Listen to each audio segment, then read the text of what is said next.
barbaric in that sense, which we discuss now. If we talk in India, we sit in India and talk of Afghanistan, where people are hit with stones at squares and being given punishments of hitting with a whip. So these value loaded terms come to our mind, that how the punishments were awarded in France at that time. People were Church was dominant at the time, and there was an bulky system of people who were executing these punishments. Like, it has given a very horrific details of a person, how a person was executed on a square of a church. There are many people who asked, who puts various type of chemicals on his body to extract his confessions, and ask that man feel pity on himself. And what the executor want to listen from the mouth of the person is, pardon me, which is to be done by executing more and more violence on the body of the person who has been punished. So, in this, there is a detailed article which Foucault has referred, which have given that how the punishment is to be executed, how the legs are to be torn apart, how the hands are to be chopped off, how the meat of the breast is to be taken out. There are a lot of articles, Article 17, 18, and other, which are given that how these punishments are to be given. But contrasting it, later Foucault points out that within 2 centuries' time, the punishment system has drastically changed all over the world and in France and other countries as well, where now prisons have come up. And the prisons and the judicial system is a new form of awarding punishment and executing it. There are provisions how the prisoners will stay. There are fixed routines which are to be followed by the prisoners. What meals they will get, what prayers they will perform, and what not, what not. Everything is laid down in the jail manuals. So here Foucault says that the punishment has changed its color or its shape. In that sense, the violence has transformed into a new type of thing. Now the violence is invisible. Invisible in the sense that its barbaric face is hidden now. Now, if you see the conviction is more so by a court. Earlier, it was through church and his executives. Now it is done by a court, and in this court, this judicial system is autonomous in that sense. One part is that police and investigators, they build up the case. There is a judiciary which awards punishment. And there is a third part, there is a prison which executes the order. So these mechanism has come in the modern world where punishment is there, but the methods have changed. And here an important line of Benjamin is there, who says that what we wish is brute barbarity of the centuries and the countries are merely the proof of our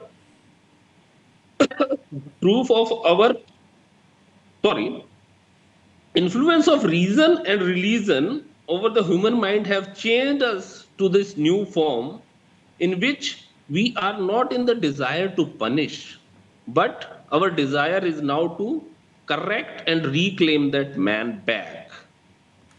So earlier, the most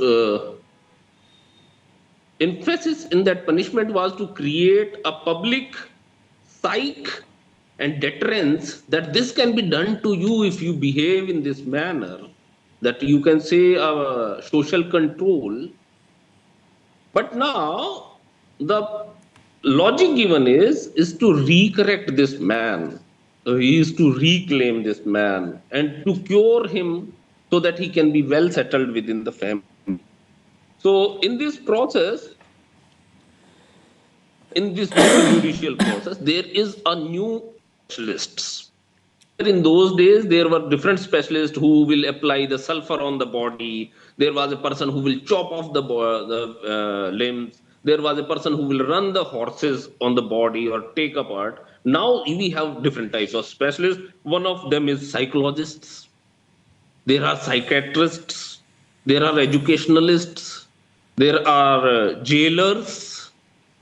There are wardens, doctors, and whatnot. The list is quite long. So these new specialists have come up with the advanced new judicial system. So now the emphasis is on penalties which are giving less pain, but the hidden violence remains with them.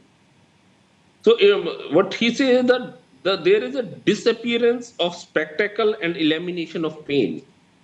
Are now discussions that in some countries people are given this capital punishment by injecting some poison so that it is done in one go and people do not suffer long, because during execution by hanging on a rope, the person suffers for at least 5-10 minutes. Hitler was very popular of putting shooting or executing by shooting someone. So these are different forms of this. And meantime, I remember one article in newspaper, the days of death. So in earlier days, the death opportunities were very limited. You can die either by a disease in India, or you have to jump into a well, or you have to hang yourself. These were the limited opportunities in those days. But now, with the modern time, we have an unlimited resources of death. More advantage, more technological death we have. Now we have multi-stories to jump upon. Otherwise, you have to go to a mountain for jumping, which was a quite tedious task. But now these buildings are readily available. There is an electricity available. You can put your current into your body. There are a lot of medications which you can undergo and finish your life. So the more life is becoming complex, so there is a complexity in the death as well. This was an article. More options of death are available to us with this advantage of technology, and definitely new technologies are coming up. AI will suggest something more and more ways of death and euthanasia and etc. So coming back to the topic.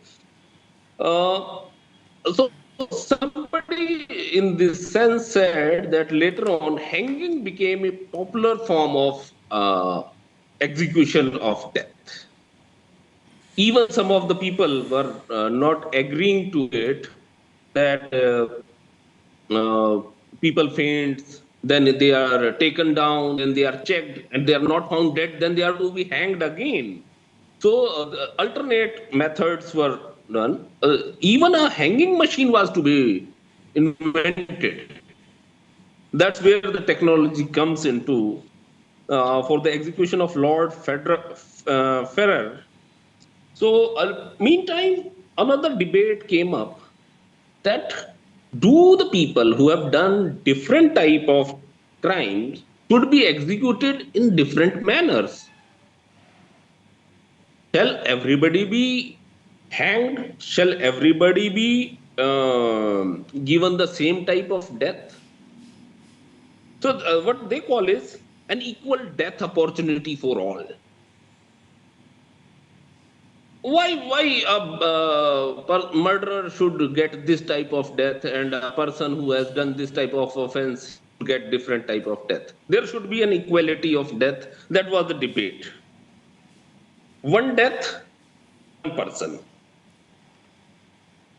That is to be obtained by a single blow. There should not be twice. It is to be done in one go itself, so that man is rid of this world in one go, and the long cruelty is gone now. So here the writer tells us different type of methodologies which were used in different countries for execution and for avoiding punishments. There are parricide, and there are guillotine. I couldn't get much of the things, but I feel they were the different execution systems of punishments. Meantime, prisons were invented in 19th century, when the regimes were moving towards a judicial system, and also the now the more it was, you can say, what we call it, a human nature. But Foucault challenges it, that this changeover from barbarism to the modern prison system is not an outcome of our humanistic and civilized approach. There are some hidden reasons which are responsible for this changeover, and somewhere the power plays some role in it.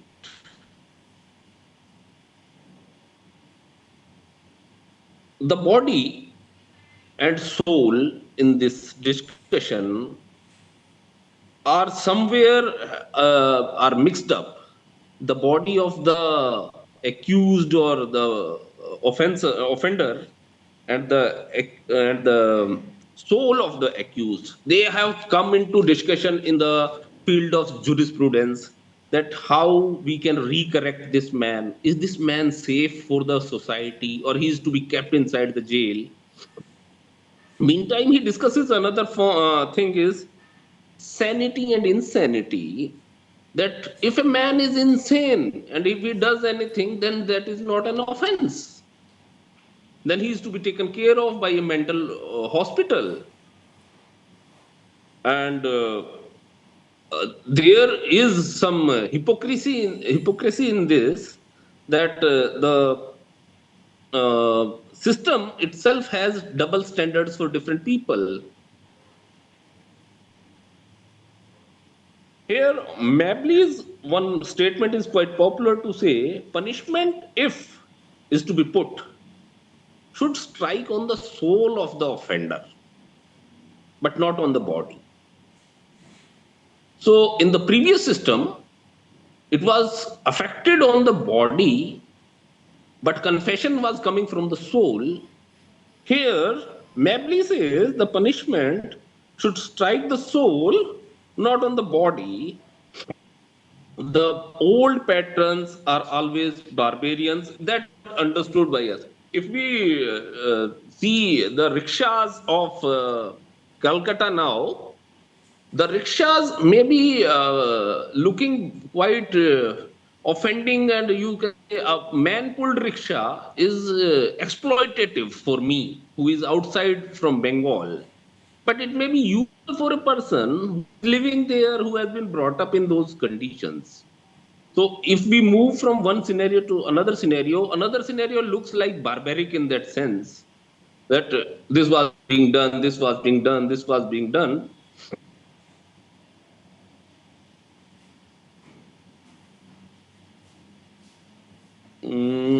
What I could make out of this is,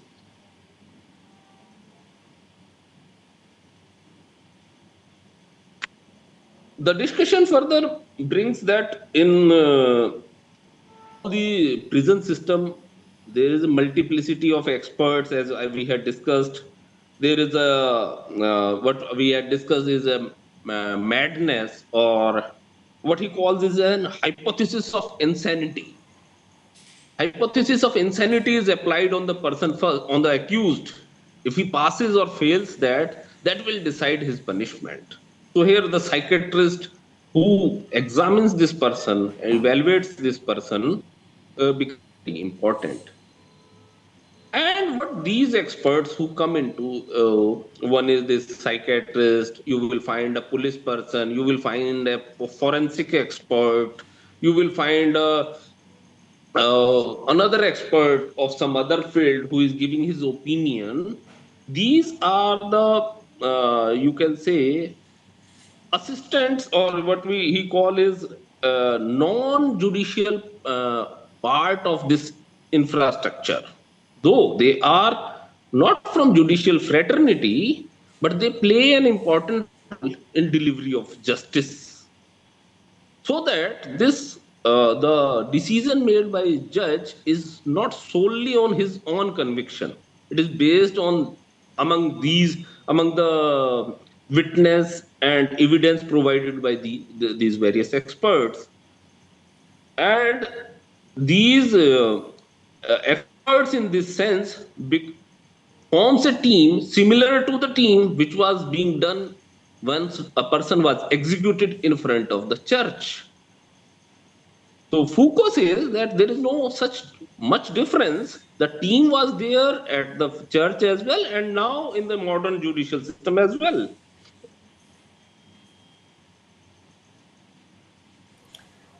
Hey, Vijay, Yeah. running out of time. So, I emailed everyone that we need to summarize the moves and give more time for our own discussion. So, Okay. Okay. okay. So, Vijay, you can, as you have read, and I can see you have printed out your portion. So, you can also highlight those arguments that you think will help us, and take a photo or make a PDF and upload it. Or you can send me, I will upload it in the group. That's all right. I will conclude with one or two lines. Okay. Okay. Okay. I will conclude this discussion, uh, because the first chapter deals with the formation, building a base from which the next chapter takes off. It doesn't hint as such that what has transformed between two punishment systems, or it is not merely civilization which has helped us. The upcoming sessions, the upcoming chapters will be able to reveal how power has played its role in it. It's more so arousal of curiosity in that sense. That's what I conclude with, and I am also curious to listen to the new speakers, that how the things unfold further. Thank you.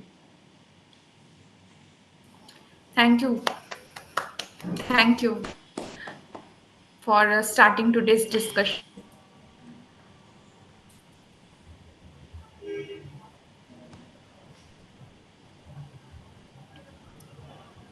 Yeah. So we have our next discussant speaker will be Senjuti Das. Senjuti, you can start. Yeah, am I audible? Yes, you are audible. So I am Shejuti, and I'll be speaking on the second chapter, which is the beginning chapter, which is the spectacle of the scaffold. So in this chapter, Foucault basically begins, or he discusses about uh, two two typical things, that are judicial inquisition and torture. So, in case of judicial inquisition, he says it was carried out to explore a crime and to establish what is called the truth, and he writes the word truth in in quotes. And the torture was defined as an act which included a measurable quantity of pain. So. And the torture or execution was deeply rooted in the legal system of that time, and it was not just an act of cruelty, it was a very intrinsic part of the legal system or the judiciary, or the even the judicial inquisition, to be precise. Torture is a highly regulated and is different from mere execution, because there's a negotiation between the criminal and the prisoner, and the authority or the sovereign authority. They are the torture or the execution was a part of public display, or it was more like a ceremonial system where a ceremonial system of punishment which begins with investigations by the magistrate, who investigates without any kind of knowledge, or without letting the accused know about what crime he has done, or the ways he was investigating the matter. And it was finally followed by the execution of the accused. It was a more of a it was a public execution, which means there was an audience when the execution was done. The main aim of torture and execution is to reveal the truth. The truth not only proves the person as guilty, but also states the fact that the crime exists in that during that time. While investigations prove the person as guilty with the help of facts and proofs, the execution is carried out to punish the criminal's body in a way that reflects the brutality of the crime. Or, in other words, to simplify it, the punishment or the public execution was reflected or mirrored the fact that how brutal the crime was. If we look back during the medieval periods, there were various uh, things used to punish the wrongdoers. One of them was, of course, the guillotine was there. Then there was the wooden horse. There were many more such instruments used to, which were relatively brutal. Actually, they were severely brutal to uh, to be used as a tool for punishment. Foucault says that the ritual of execution, however, depends on a political situation where the monarch is the ultimate authority, or in other words, the power resides with the sovereign.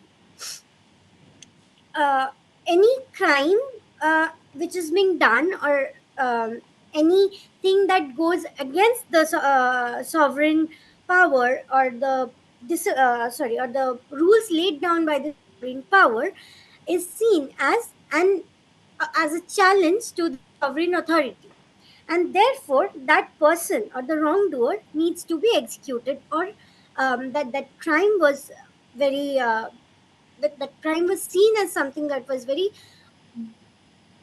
uh, that was very brutal, that was very that was very brutal. So Foucault says that any crime in the circumstance upsets or disrupts the top down order. So when there's a sovereign authority, of course there's a top down approach, in case of power, where the power flows from the higher level of authority, which is the sovereign authority, to the common people. And therefore any kind of crime brings out, or it disrupts that order, and therefore that order needs to be re-established.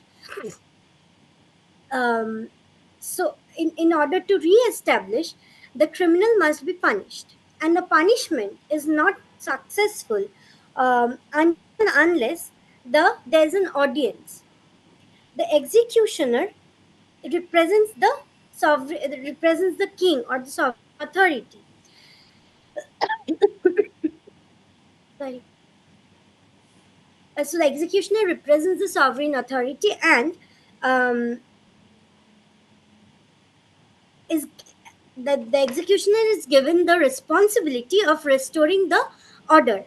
And as I said, that the order cannot be restored, or yeah, the order cannot be restored until and unless there is a public audience, that the audience sees that this is how the crime is being done.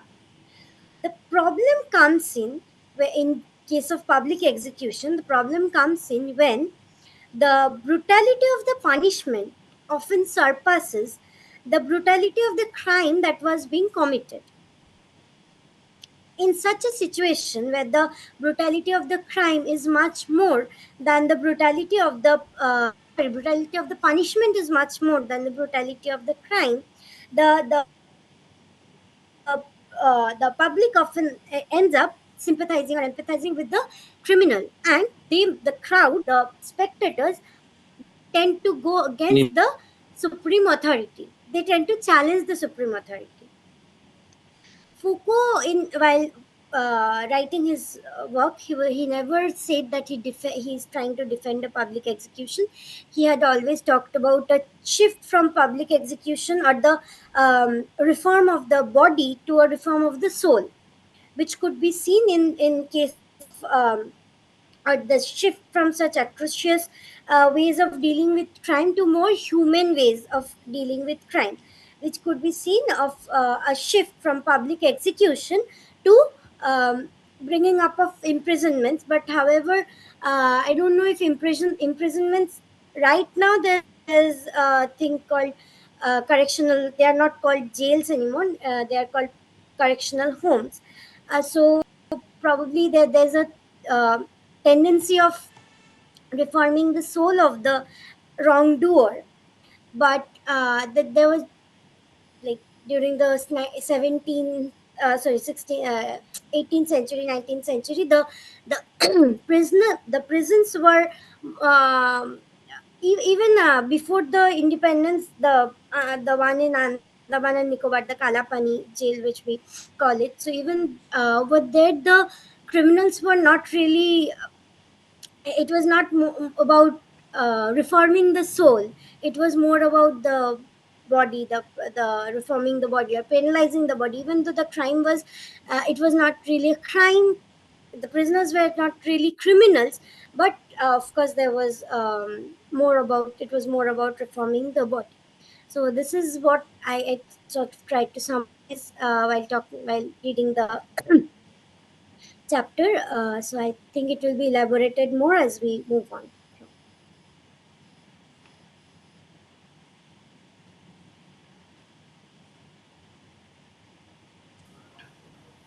Yeah, thank you, Senjuti. And I was also reading this chapter. So, if anyone wants to add on this particular area, please feel free to unmute yourself. And you can switch on your cameras as well. So, if you want to add something to Senjuti's portion,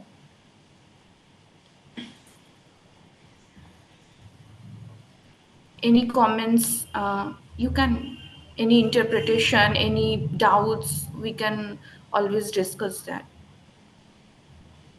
I would like to comment a little bit about uh, the discussion that who is the criminal, who decides that who is the criminal. Like Shajuti said, the jails in Andaman, in that case, I think it is significant that people in authority or power, they are the ones who are deciding who is the criminal, who needs to be punished. So, in that context, I would say that it is also important to reflect on this when we are talking about reforming the criminals. If the people in authority who are deciding that a certain group of people are criminals simply because they are defying uh, the dominant ideas of that time, in that case, I would say that it is questionable that who decides that, who can speak up. Then there may be people who disagree with the dominant ideals of their times. However, they may keep quiet about it. Maybe that is also one way to control and punish. Maybe that leads to a kind of self-censure. And then we also have censure from even today's, say, censure from the government, where those who criticize the government can be punished, and they can be punished in different ways. since it can be misinterpreted as an attack on the country rather than the specific government policies that one may not agree with.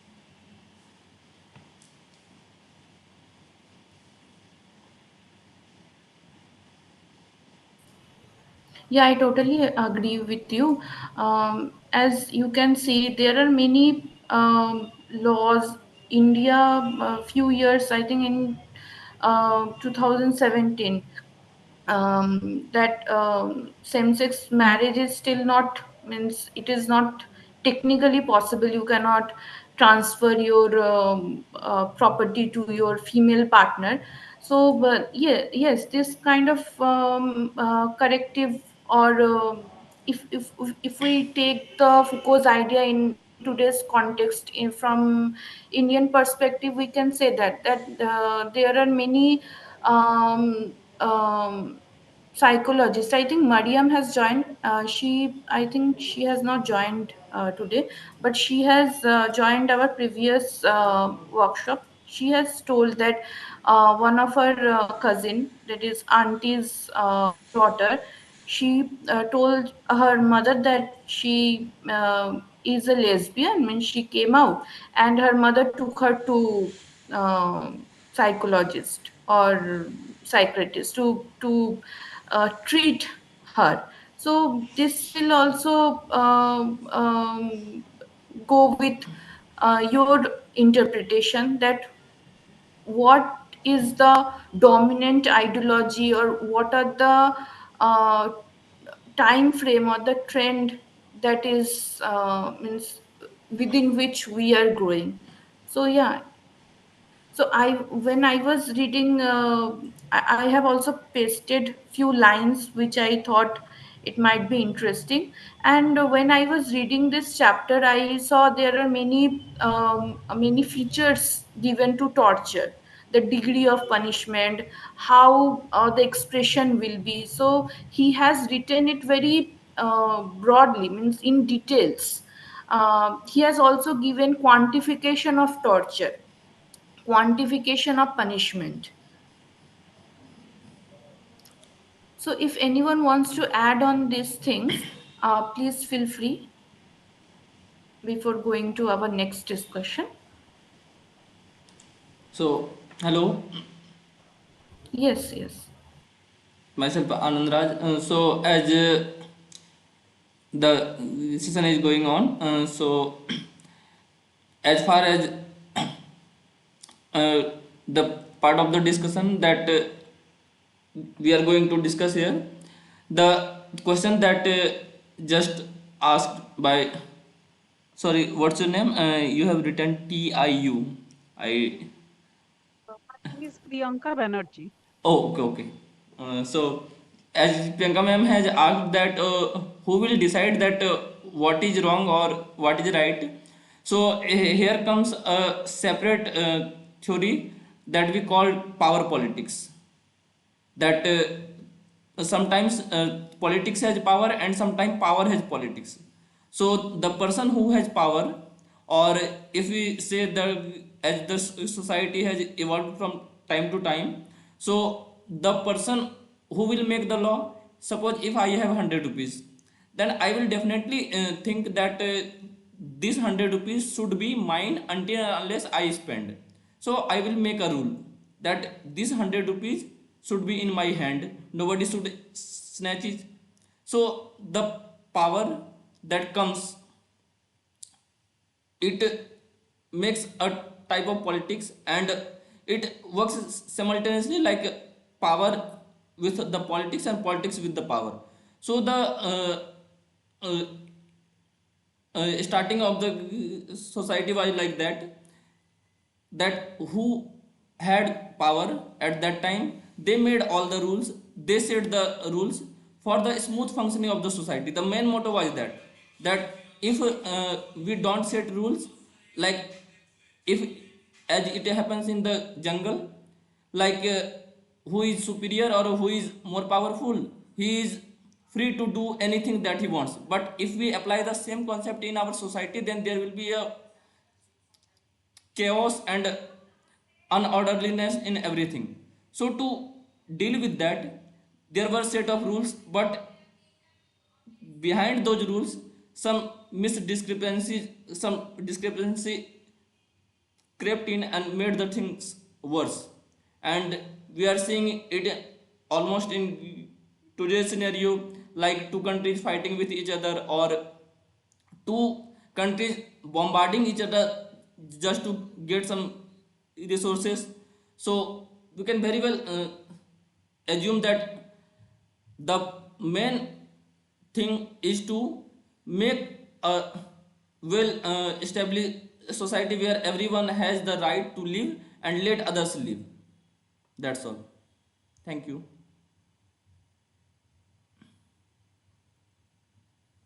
Hi, everybody. Am I audible? Yes, yes. I think David, if I'm pronouncing it correctly, I think he had asked about how this power to punish the spectacle has been replaced and why it's going on getting renewed even in our current circle, like in our current society, and what role or function does this punishment serve right now. And so far, I feel like we have already become the docile bodies that Foucault talks about, because we already deter from any crimes or punishment due to the punishment that is involved with it. We do not take the risk. We do not go for theft. We do not attempt robbery because we know there are certain like it comes at a much greater degree than the advantage of attempting that risk. So I feel like we are already the subjects of what Foucault talks about, and but why it continues to exist is that it is forming new subjectivity as we go along.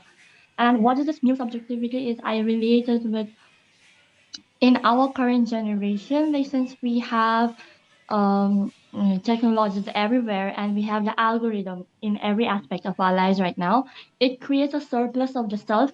So it is constantly changing our subjectivity. You know, you are exposed to less conviction and more of only your beliefs. Your beliefs get radicalized. So that is a different form. But what I'm saying is like it creates a surplus of the self, and the punishment it it keeps on going to the deeper level of the society, and what it serves right now it currently serves the economic market because that's what they want. That's very simple and I'm putting it loosely, but I thought I would add that to the discussion.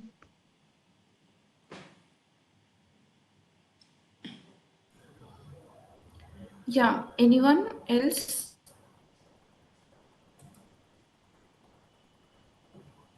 Okay. So we will start with our next discussion and take a small break. After that we can continue with our discussion, because lots of confusion and questions are coming out as we study Foucault. Means Foucault, whenever I study Foucault or whenever I discuss Foucault, it's always about means talking about the network of agencies, and how state is playing a role.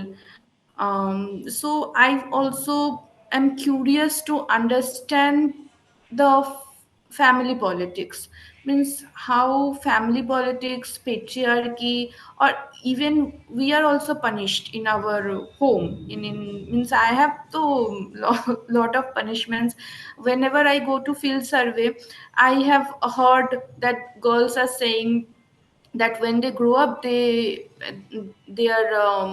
parents saying that you are a girl, you should means behave like one, you should behave with you should be ashamed of wearing or walking like this. Means this kind of aggressions are showing from a very early age, which I have also heard in schools in different communities, because my father was in a transferable job, so I had to change a lot of schools. Even in my home I have heard that you are a girl, you must be ashamed about how you are talking, or you are quarreling with brothers or your boy classmates. So how Foucault will or how Foucault's idea will explain this phenomena. So before going into details or the arising confusion, Prashanti, you can continue with the discussion. Welcome. Hi again, everybody. I have not introduced myself. I am Prashanti, and I completed my master's a year ago, and then I'm currently enrolled in a PhD in Jadavpur University, Kolkata. Um, and my research is on Habermas and Foucault, but I won't get into that because I think we are running short on time. So, my chapter is generalized punishment, and my notes are all over the place, so please forgive me for that. Um, in Discipline and Punish, generalized punishment, he talks about Foucault apparently talks about how punishment is used, and it goes on to become an instrumental tool in the new economy that is being formed in this penal system. And there are conclusions and in-depth analysis that he draws from this chapter. So to give you the context, and I think everybody, the ones prior to me, explained that in the 18th century there was a reform in the penal system that was taking place. So there was public execution, which were very common during that period, and that started to become intolerable.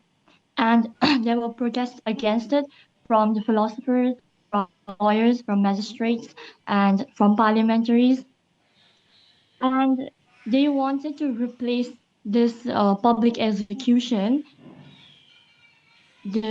where the confrontation of the sovereign and the condemned was revealed. They wanted to replace that with another form of punishment, and they went about it by saying that this we need to respect the condemned. So it was a talk about humanity. So, but then what Foucault talks about is that this humanity is only a respectable name that is given for the power mechanisms in society, and that the new economic rationality that is upcoming and arising, the whole population is adapting to this new economy that is coming on the power to punish. So the narrative is that on how humanity is used, the narrative is that the criminal should not undergo inhumane conditions, that we should respect them and they should be treated under humane laws. But the problems that obviously comes out of this is that I would pose three questions, is which Foucault also mentions it pretty clearly, is that what is this new, man measure of humanity that I'm talking about? How is it different from the punishment that has been practiced so far? And the other question is, why is there a consistent insistence on the power to punish to be more humane and to be more lenient? And lastly, is that how did man go on to become a moral justification for this reform movement? Now, I'll be particularly focusing on reform and illegalities, because I will not be able to complete the entire chapter. But historically, wait, just give me a moment. I'm so sorry about that. Historically, on through the study of legal archives, this relaxation of penalty that we are talking about is actually a double movement. There is a While there is a constant decrease in violent crimes like attacks on bodies, murders, and other acts of aggressions on the physical body, there is a constant increase in the penal intervention inside the social body itself. Although there was a factual decrease from violent attacks on the bodies to more lesser crimes like theft and like robbery, and even to seizure of goods and harm to property. This was There's actually a pretty good reason for this, because during that time it was the time when industrialization came about and there was economic wealth being gathered and the population was increasing, the standard of living is increasing constantly. So what happens is crime changes before punishment becomes less severe. And what do you mean by crime changes before punishment is that there is, due to our shift in values to property relations, since people are accumulating more wealth, they want to secure their property. They do not want their goods to be stolen because it harms whatever they have and they own. So there is an constant increase in the surveillance. Is that there is a change in laws, as like theft is considered more severe than attack on bodies, which is already less. People are not attacking on bodies anymore because the standard of living has increased. So there is no need to attack because there is an accumulation of wealth in the ruling class. There is a scarcity of livelihood among the lower classes. So they will just there is a chain reaction that they are stealing goods from the neighbors, and then this is not tolerated. And so there is a crime. There is a change in the law that theft is more severe. And then with this, you see that there is a continuous and obvious increase in crime with penal intervention. So as as as the surveillance mechanism, as the crime changes, there is a shift in the narrative of what is considered a crime, what is considered illegal. There is an increase in crime. But you see that this increase in crime is due to economical and political factors that is occurring in the period. So there is a shift from attack on bodies to more lesser crimes like robbery. And then you may think that, this is a shift in our consciousness of the society. But is it? Is it a new subconsciousness that is being formed? We are not sure about that. But we can be sure is that there is a change mm, that what did happen is that there's a shift to adapt to the new changes and adaptation of power relations for in the machinery that is responsible for the social body. So what train I'm में जा रहे हो? mainly telling and talking about and trying to हाँ? emphasize is that the reform movement is train में actually criticizing the irregularity of the economy of train में नहीं जा punishment, रहे? because like as mentioned before, there is the king, there is the sovereign, and he could intervene at any time. He could dissolve offices, he could suspend justice, he could create new offices, and even replace the magistrate with um, instead of like with judges from the royal commission. So he was constantly intervening with the practice of justice, and he was creating an irregularity. Now there is a criticism from the reform movement. They are saying no, we want the sovereign to stop intervening. And they are putting the narrative of the humanity that the condemned should not be undergoing such public executions. It is violent. But you see that there is the reform is actually taking place from different directions. There are the philosophers who do want to better mankind, but along with that, there is the interest of the magistrates who मैं do not कैसे want जाऊँ यहाँ से वहाँ? sovereign intervening in the wifi का exercise connection of तो justice मिलेगा नहीं मुझे. anymore. And there are many other interests as well. There's the इतने दूर तक economic आएगा नहीं interest कनेक्शन and इसका. there is the political interest as well. So the reform movement is actually an accumulation of different interests coming together. And it is less about the condemned. It is less about the criminal that they are talking about. Because if it was, I think we all know that mm, the condemned was still undergoing torture behind rooms, and it is true even today. So is it really about the humanity that we are talking about? And then so the reform movement is मैं audio और less video about दोनों बंद करके चलता morality हूँ and क्या? conduct of the ये लोग authorities, बोलते but रहेंगे what आपस they में, want इनको क्या is पता they चलेगा want मैं हूँ more नहीं हूँ. regular function of Until unless practicing they the ask power to something. punish.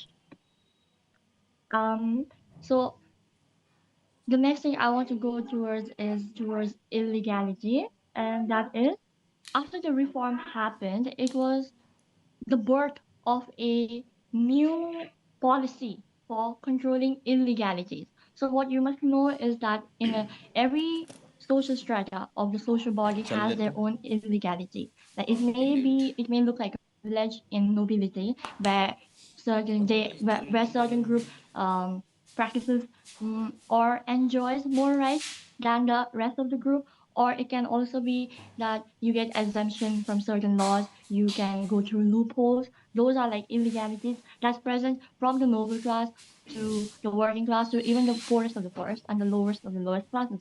So the difference is that the lower classes do not enjoy as much privileges as the noble classes.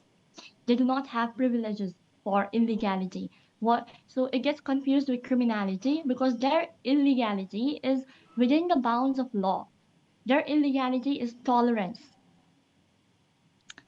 And mm, this illegality is quite necessary to each social class of the social body, and because it is looked as like a survival, as a survival need.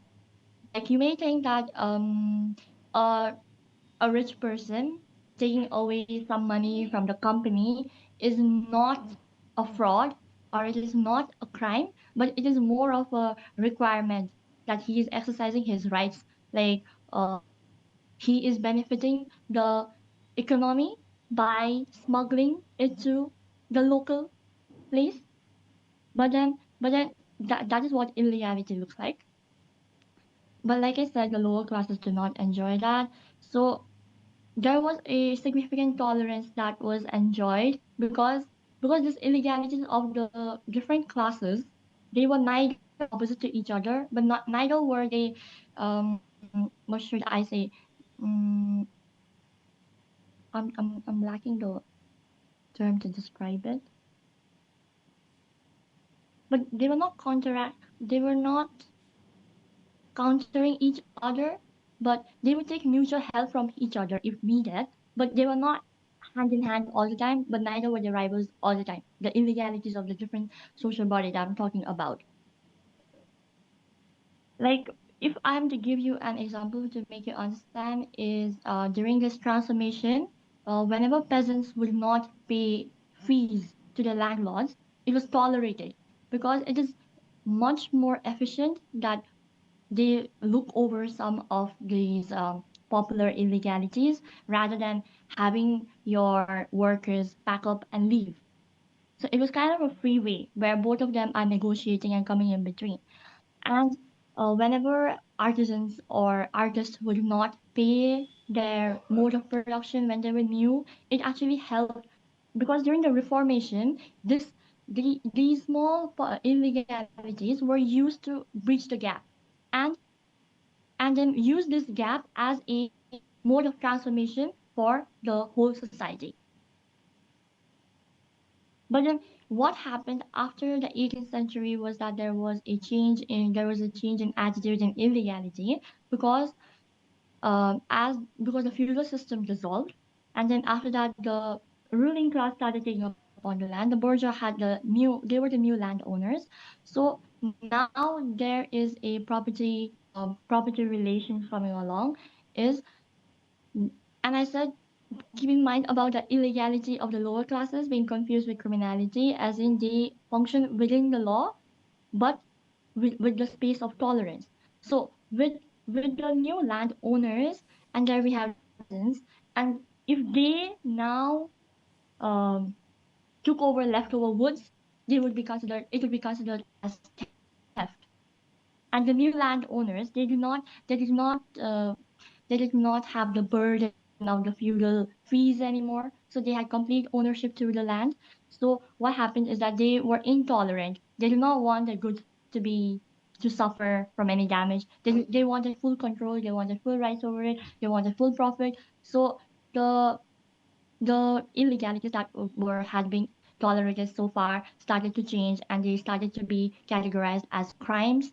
And as a result, like I said in the beginning, crime started increasing because what was tolerated was now no more tolerated.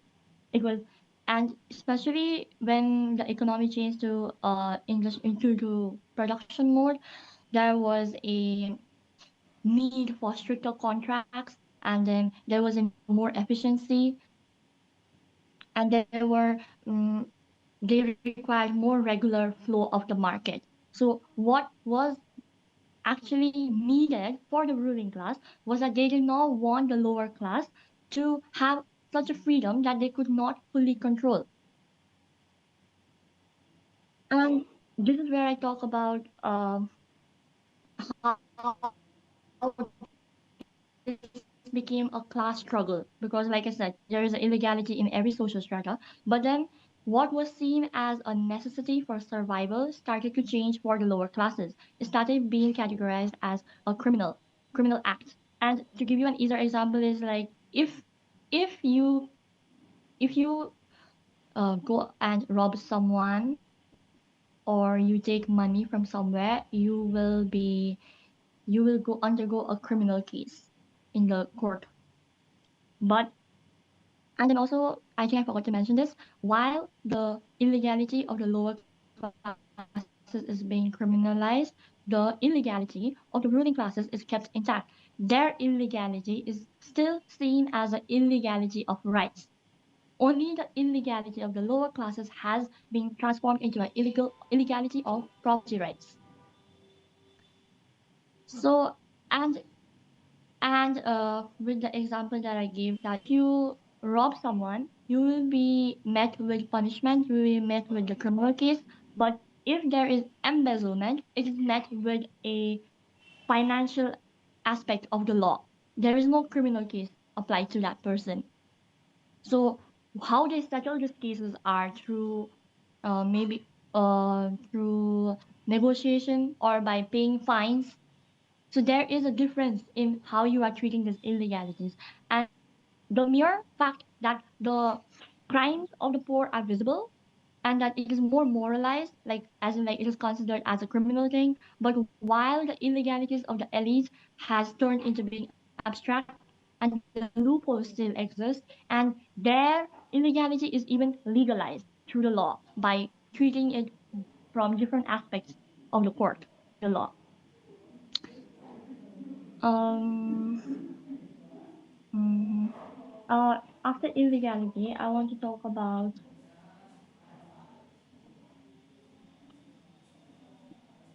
the technopolitics of punishment. Is how punishment they came. Uh, Punishment is now shifting from vengeance, from the sovereign's vengeance, to a defense of the society. That is the new narrative. However, you, what Foucault brings emphasis on is that the pain and the heart to be respected is of those yielding the authority to punish rather than of the criminal. It's not the pain of the criminal that they are respecting, but then they are respecting how much the social body is being harmed. Because there is a definition of who is a criminal and what is a crime. And the effect of punishment that is calculated and the effect of punishment that is arranged is for those punishing, not for the punished, not for the criminal. It is for the punishing authorities and the power those punishing authorities claim to exercise. So to reveal the limits of this kind of punishment system, of this new power to punish, Foucault takes the example thought experiment of the ultimate crisis. The ultimate crisis is very unique. In the example, is it's unique and it breaks all kinds of laws that you can think about, and it is extreme. It is at the extreme of possibilities, and but when I said unique, it also means it cannot be replicated again. But it is so big, it cannot be replicated again. So when we take this ultimate crime, and we will have to think about how are we going to punish this. If we take that crime be such that it be calculated in such a way that it on the quality of how much it affects the social body, then it will only cover greater crimes, right? But minor crimes and lesser crimes can slip away while we are focusing on the greater crimes the social body is facing. And that is if that but that is not how they approach it. They want the punishment to be calculated and measured on the basis of repetition, on how often can an act be repeated, and that is the measurement of penalty, on how much someone should be punished. So if that is the case, then lesser crimes that um, gets punished, but an ultimate crime like that, since it won't be repeated again, it will not be punished. It can go unpunished. So can you guys see how it reveals the limits of the punishment system of the new economy of the power to punish? And then he talks about the semio technique of punishment, which I won't go into detail, but I would like to talk about how this punishment has changed from infliction on the body to the inflection on the mind and the soul. And to briefly tell you is that whenever you commit a crime, there is a certain advantage of committing it. The rule is such that your punishment should only be a little more disadvantageous than the advantage taken. I mean, than the advantage obtained by committing the crime. So in that manner, punishment becomes more of a representation. It becomes a sign. It becomes a symbol rather than the act of punishing. It's a message to the rest of the body. It's not about the criminal. It's about the effect of the punishment that the social body undergoes. When you punish something, crime,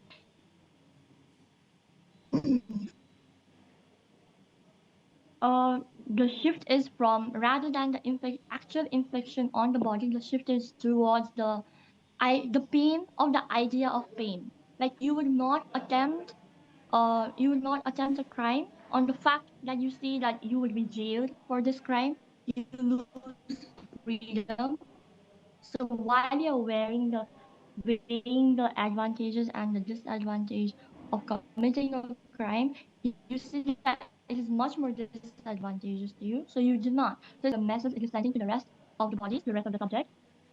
So it becomes more of a symbol in this manner, and then this is kind of a conditioning on the society itself. And this is where Foucault is talking about the creation, about the positive knowledge being formed from punishment. Because not only is it cleansing, I mean, although the narrative is that it is cleansing and protecting and defending the social body, this is where the positive reinforcement comes, is that the rest of the docile body that is being formed, they are learning it. They are learning while watching someone being treated that they should not do that. So they won't attempt it. So it is a deeper conditioning on the mind, on the soul, on the behavior, on the identity of the subject.